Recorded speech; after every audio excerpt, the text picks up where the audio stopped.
الحمد لله وكفى وعباده الذين اصطفى أما بعد فأعوذ بالله من الشيطان الرجيم بسم الله الرحمن الرحيم وإذا سألك عبادي عني فإني قريب أجيب دعوة الداعي إذا دعان فليستجيبوا لي وليؤمنوا بي لعلهم يرشدون. قال النبي صلى الله عليه وآله وسلم الدعاء مخ العبادة. اللهم صل على سيدنا محمد وعلى آل سيدنا محمد وبارك وسلم. ہمارا رب اللہ جل شانہ ہمارے ساتھ بہت محبت کر لیتا. اللہ جل شانہ کا کلام سے یہ بات ہر حال میں بات معلوم ہوتی ہے. اللہ پاک ہمارے بہت محبت کرتا. ہمارے پیارے نبی صلی اللہ علیہ وسلم سے سوال کیا گیا کہ ہمارا رب کہاں ہے؟ ہم آواز کے ساتھ پکار لیں، دعائیں مانگیں، یا خفیہ انداز سے ہم دعائیں مانگیں؟ کس طرح مانگیں؟ یہ جب قریب ہوگا تو پھر ہم خفیہ انداز سے مانگیں گے، جب دور ہوگا تو پھر آواز سے مانگیں گے. اللہ جل شانہ نے فرمایا کہ نہیں، اے میرے پیارے حبیب صلی اللہ علیہ وآلہ وسلم، اذا سالک عبادی، جب میرے بندے آپ سے سوال کر لیں. اب اس میں یہاں سی بات معلوم ہوتی ہے کہ ہمارا رب ہمارے سے بہت محبت کرتا ہے. ہمارے یہاں دنیا کے اندر ایک مثال ہے، ایک والد صاحب اپنے بیٹے سے محبت کر لیتے ہیں، کہتے ہیں میرے بیٹے آ جائیں، اے میرے بیٹے، اے میرے بیٹے، اے میرے بیٹے کی آواز وہ کہتا ہے. اگر محبت نہیں کرتا ہے تو وہ کہتے ہیں لا زید، زید تم جاؤ، زید یہ کر لے، زید وہ کر لے.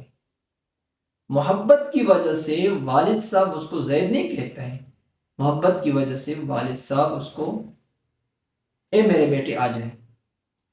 اللہ جل شانہ ہمارے ساتھ بہت محبت فرماتے ہیں جب میرے بندے آپ سے پوچھ لیں میرے بارے میں انی فإنی قریب، اے میرے پیارے حبیب صلی اللہ علیہ وآلہ وسلم آپ فرمائیے کہ میں قریب ہوں، میں قریب ہوں. اجیب دعوت الداعی اذا دعان، اذا دعان، جب مجھ سے دعائیں مانگی تو میں اس کی دعائیں قبول کر لیتا ہوں. اللہ جل شانہ کا فرمان ہے کہ ہم اقرب الیہ من حبل الورید، ہم یہ بہت قریب ہیں ہر انسان کے. اللہ پاک ہماری دعائیں سنتا بھی ہے، قبول بھی فرماتا ہے.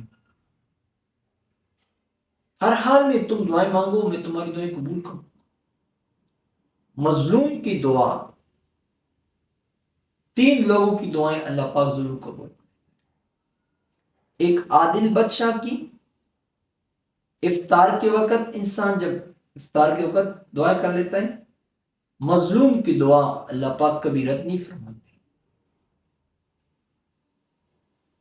تو میں تمہارے میں دعائیں قبول کر لیتا ہوں، لیکن اے میرے بندو فَلْيَسْتَجِيبُوا لِي، تم میری بات بھی مانا کر لیں، تم میرے احکامات مانا کریں، شیطان کے خلاف کام کر لیں، نفس امارہ کے خلاف تم کام کر لیں.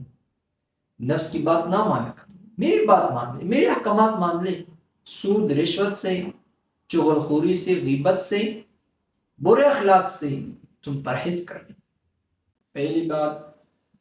پہلے ہم اس بات کو عرض کر چکے ہیں، اللہ جل شانہ فرماتے ہیں تم مجھ سے دعائیں مانگو، میں تمہاری دعائیں قبول فرماتا ہوں. فَلْيَسْتَجِيبُوا لِي، اور ابھی جب اللہ پاک ہماری دعائیں قبول فرماتا ہے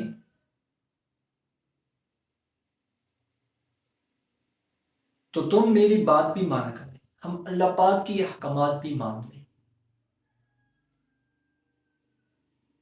ہر قسم کے حکم، ہم اللہ پاک کو راضی کر لیں. جب ہم اللہ کو راضی کریں گے اس کا بنیاد کیا ہوگا؟ اللہ پاک کی رضا کی بنیاد کیا ہے؟ اللہ پاک اللہ جل شانہ کا فرمان مبارک ہے وَلْيُؤْمِنُوا بِي، میرے اوپر ایمان بھی لائے گا. زبان اور دل کی بات ایک ہونی چاہیے. ایمان اس چیز کا نام ہوتا ہے. زبان اور دل کی بات ایک ہونی چاہیے. ہم اللہ کو خالق بھی مان لیں، جان مالک بھی مان لیں، رازق بھی مان لیں. لا الہ الا اللہ، لا مقصود الا اللہ، لا محبوب الا اللہ، لا مقصود الا اللہ، لا مشہود الا اللہ. میرے علاوہ کوئی، اللہ پاک کے علاوہ کوئی ہے ہی نہیں. تو یہ دل سے بھی اور زبان سے اس بات کی اقرار ہونی چاہیے.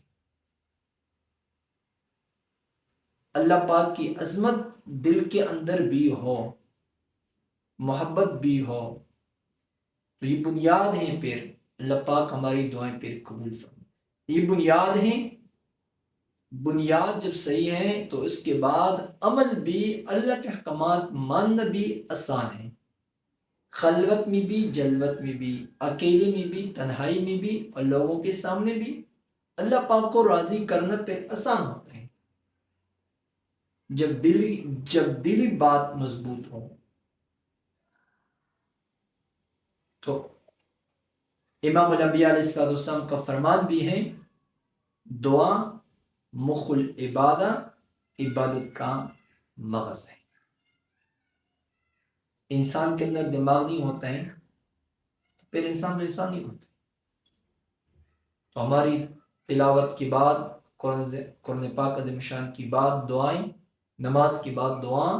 ہمارے پیارے حبیب صلی اللہ علیہ وسلم کا فرمان ہے 3 لوگوں کی دعا اللہ پاک رد نہیں فرماتے. افطاری کے وقت مظلوم کی دعا، اور ایک عادل بادشاہ کی دعا اللہ پاک رد نہیں فرماتے. اس وجہ سے میرا مقصود، عرض کرنے کا مقصد، اللہ جل شانہ ہمارے سے محبت کر لیتا ہے تو ہم بھی اللہ پاک کو پکار لے، کسی اور کو نہ پکار. ہمارا کوئی کام نہیں بنا سکتا، اللہ پاک ہمارے کام بنا سکتے ہیں. اللہ پاک ہم سب کو عمل اور صحیح عقیدے کی توفیق نصیب فرمائے. وآخر دعوانا الحمدللہ.